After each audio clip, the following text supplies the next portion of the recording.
Hey everybody, in shooting training camp, we're going to teach you different kinds of shots and how to use these shots to effectively score goals.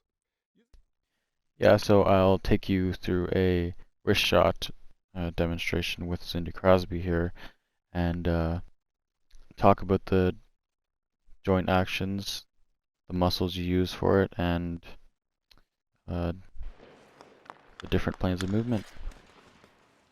Now we can take a look at these examples and include the use of muscles, muscle contraction, the joint actions, and the planes of movement.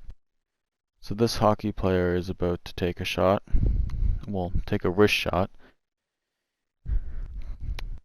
with both of his legs isometric, activating his gluteus group and quadricep group.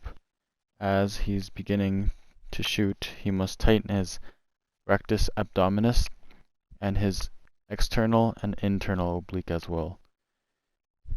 As he's maintaining balance with his lower body, his upper body is pulling the puck back to get ready for the wrist shot.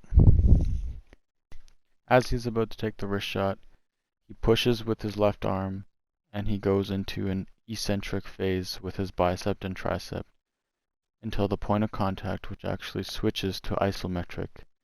His right arm will actually start at an isometric phase and go into a concentric contraction, shortening his bicep muscle. The joint movement in his elbow would be flexion and extension, and for the planes of movement, he'll be on the frontal plane and the transversal plane because of the rotation in his upper body.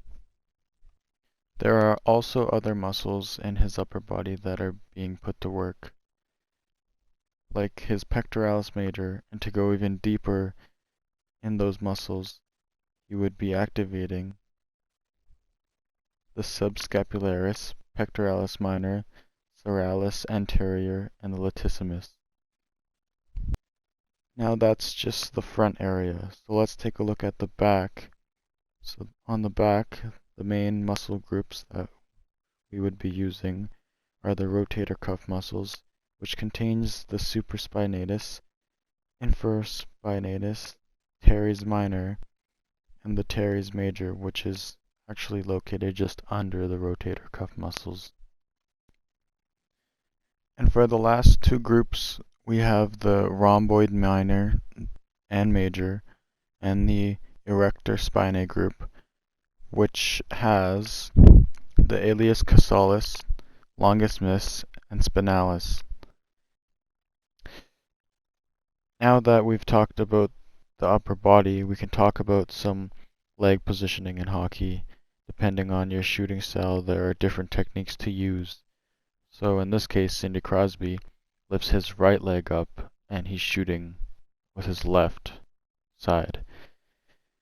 So all of your weight is being forced on your quadricep group, which is made up of rectus femoris, vastus intermedius, vastus lateralis, vastus medialis.